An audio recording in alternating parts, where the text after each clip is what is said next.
중년의 나이는 인생을 깊이 성찰할 수 있는 시기이며 인문학은 그러한 성찰에 더없이 훌륭한 안내자가 될 것이다. 아리스토텔레스는 인간은 본질적으로 생각하는 존재이다 라고 말했다. 우리는 삶의 속도에만 집중하느라 방향을 잃어가는 것을 경계해야 한다. 인문학은 우리에게 묻는다. 당신은 어떻게 살아가고 있는가? 독일 철학자 비렐름 딜타이는 인문학을 통해 인간의 삶을 이해할 수 있다고 강조했다. 중년의 시기에 인문학을 탐구하는 것은 우리 스스로를 이해하고 타인을 이해하는 데 큰 힘이 될 것이다. 고대 로마 제국 시대 철학자 세네카는 말했다. 삶은 길지 않다. 우리는 그저 그 짧은 시간을 낭비하고 있을 뿐이다. 우리의 시간을 채우는 것은 소비가 아니라 스스로를 성장시키는 지적인 탐구여야 한다. 중년층은 이미 인생의 길 중 큰 부분을 지나왔지만 앞으로의 길에도 많은 질문과 생각이 필요하다. 공자는 배우지 않으면 미혹될 수밖에 없다고 설파했다. 인문학은 중년의 우리를 미혹으로부터 보호하고 지혜로 가득 채워줄 열쇠가 될 것이다. 중년의 인문학, 삶의 깊이를 더하다. 인생의 중반에 선 중년들에게 인문학 단순한 학문의 영역을 넘어 삶의 깊이와 풍요로움을 더하는 거울과도 같다. 중년은 젊음의 열정과 노년의 지혜가 교차하는 특별한 시기로 이 시기에 인문학을 탐구하는 것은 자신의 내면을 성찰하고 세상을 보다 넓은 시각으로 바라보는 계기가 된다. 삶의 질문에 대한 답을 찾는 여정. 중년은 누구나 한 번쯤 나는 누구인가? 나는 무엇을 위해 살아가는가? 와가 근본적인 질문을 던지게 된다. 이러한 질문에 대한 답을 찾기 위해 인문학은 훌륭한 길잡이가 되어준다. 소크라테스는 너 자신을 알라고 말했다. 이 말은 단순한 자기인식을 넘어 자신의 존재의 의미를 탐구하라는 깊은 통찰을 담고 있다. 인문학을 통해 우리는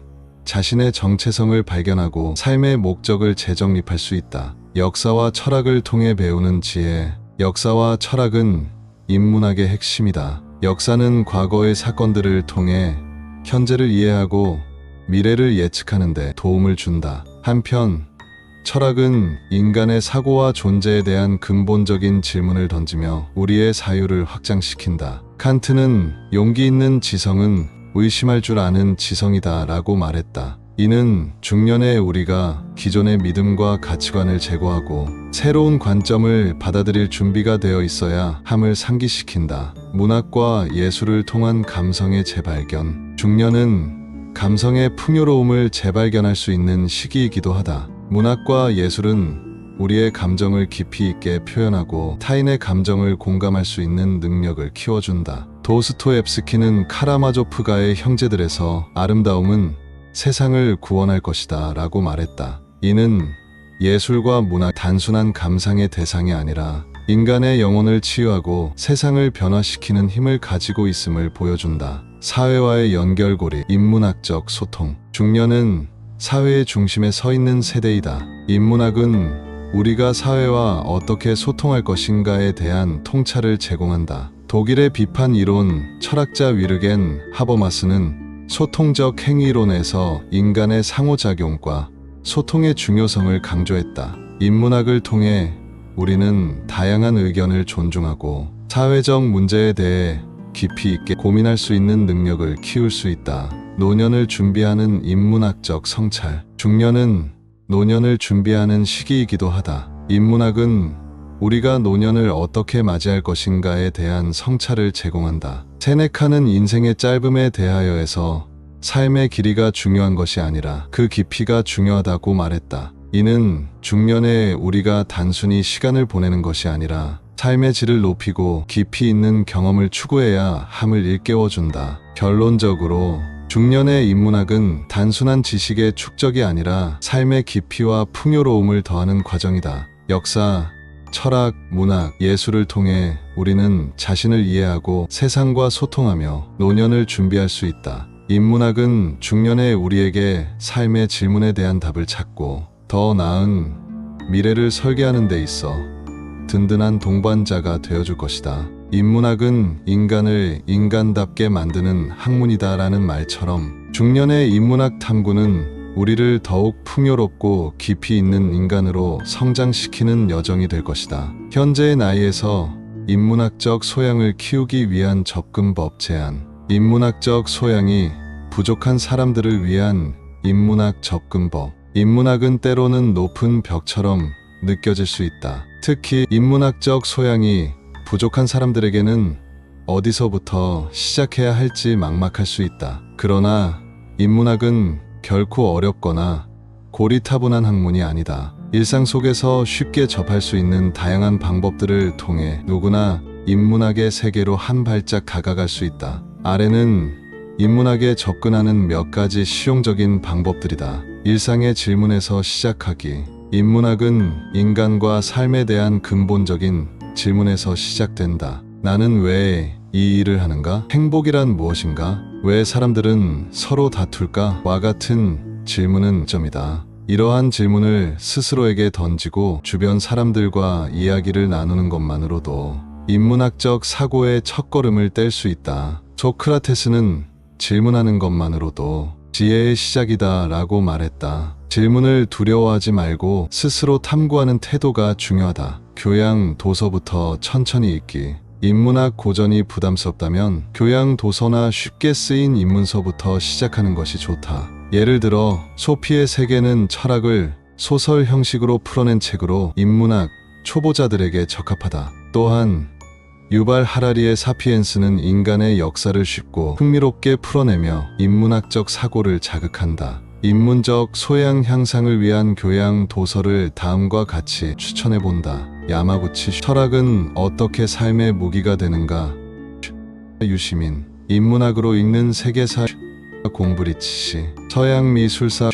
다큐멘터리와 강연 활용하기. 책을 읽는 것이 어렵다면 다큐멘터리나 강연을 통해 인문학을 접근하는 방법도 있다. 유튜브나 TED 강연, 공개 강좌 플랫폼의 코세라, KMOC에는 인문학 관련 콘텐츠가 풍부하다. 예를 들어 역사, 철학, 문학을 주제로 한 다큐멘터리는 시각적이고 청각적으로 정보를 전달해 이해를 돕는다. 추천하는 콘텐츠는 다음과 같은 것들이다. 다큐멘터리 인문학 특강 EBS, TED 강연, 철학이 일상에 주는 의미, 알랭 드 보통. 유튜브 채널 짤막한 철학, 인문학 공작소. 문학 작품과 영화로 감성 깨우기. 문학과 영화는 인문학의 핵심 주제인 인간의 삶, 사랑, 고통, 희망 등을 생생하게 보여준다. 고전 문학이나 명작 영화를 통해 인간의 본질과 사회적 문제를 자연스럽게 이해할 수 있다. 예를 들어 헤르만 헤세의 데미안은 청년의 정체성 탐구를 다루며 영화 죽은 시인의 사회는 교육과 자유에 대한 깊은 질문을 던진다. 추천 작품으로는 소설 어린 왕자 생텍쥐페리, 노인과 바다, 해밍웨이. 영화 라이프 이즈 뷰티풀, 이터널 선샤인. 공동체 활동과 토론 참여하기. 인문학은 혼자만의 학문이 아니다. 다른 사람들과의 소통과 토론을 통해 더 깊이 있는 이해를 얻을 수 있다. 독서 모임, 철학 카페, 인문학 강좌 등에 참여해 다양한 의견을 나누는 것도 좋은 방법이다. 토론을 통해 자신의 생각을 정리하고 다른 사람의 관점을 배우는 과정은 인문학적 사고를 키우는데 큰 도움이 된다. 하버마스는 진정한 소통은 서로의 차이를 인정하고 이해하는 데서 시작된다고 말했다. 토론은 인문학적 소양을 키우는 가장 실천적인 방법 중 하나이다. 예술 체험으로 감성 확장하기. 인문학은 철학과 역사뿐만 아니라 예술과도 깊이 연결되어 있다. 미술관, 박물관, 콘서트 등을 방문해 예술 작품을 직접 체험하는 것은 인문학적 감성을 키우는데 큰 도움이 된다. 예를 들어 고흐의 그림을 보며 그의 내면을 이해하거나 베토벤의 교향곡을 들으며 인간의 감정을 느껴보는 것도 좋은 시작이다. 그리고 다음과 같은 활동을 추천해본다. 미술관, 국립중앙박물관, 국립현대미술관, 공연, 클래식 음악회, 연극, 일기 쓰기와 성찰의 시간 갖기. 인문학은 결국 자신을 이해하는 학문이다. 매일 일기를 쓰거나 하루를 마무리하며 자신의 생각과 감정을 정리하는 시간을 갖는 것도 인문학적 소양을 키우는 방법이다. 자신의 삶을 성찰하고 그 과정에서 발견한 것들을 기록하는 것은 인문학의 본질적인 가치를 실천하는 것이다. 마르쿠스 아우렐리우스는 명상록에서 너 자신을 관찰하라. 그것이 가장 중요한 철학이다 라고 말했다. 자기 성찰은 인문학의 출발점이자 궁극적인 목표이다. 그러면 이제 결론이다. 인문학은 누구나 시작할 수 있다. 인문학은 특별한 재능이나 지식이 없어도 누구나 시작할 수 있는 학문이다. 질문을 던지고 책을 읽고 다른 사람과 소통하며 예술을 체험하는 과정에서 자연스럽게 인문학적 소양을 쌓을 수 있다. 중요한 것은 두려워하지 않고 첫걸음을 내딛는 것이다. 인문학은 우리의 삶을 더 풍요롭고 깊이 있게 만들어줄 가장 소중한 동반자임을 기억하자. 인문학은 인간을 이해하는 학문이다. 그리고 인간을 이해하는 것은 결국 나 자신을 이해하는 것이다. 인문학은 우리 모두의 삶에 스며들어 있는 지혜의 셈이다. 중년의 시기는 멈춰 서서 인생을 깊이 돌아볼 수 있는 소중한 시간이며 우리가 쌓아온 경험과 추억들은 단순히 살아온 시간의 축적이 아닌 삶의 의미를 발견할 중요한 실마리가 될 수 있다. 인문학은 이러한 과정에서 우리의 삶을 성찰하는 거울이 된다고 할 수 있다. 한나 아렌트는 생각하지 않는 삶은 인간의 존엄을 상실하게 만든다고 말했다. 우리는 단순히 살아가는 데에 급급하지 않고 삶의 본질을 탐구하며 자기 자신과 화해해야 한다. 중년의 우리는 과거를 되돌아보고 현재를 바로잡으며 앞으로의 삶을 준비해야 할 시기에 있고 인문학은 이 과정에서 우리에게 지혜를 주고 길을 제시하며 삶의 질문에 대한 답을 찾는 도구가 되어줄 것이다. 중년의 고민과 갈등 앞에서 인문학은 단순한 위로 이상의 힘을 가진다. 공자는 삶의 길을 알면 죽음도 두렵지 않다고 했다. 삶을 정돈하고 내면을 채워가는 여정. 중년의 인문학은 우리를 더 나은 방향으로 인도할 것이다.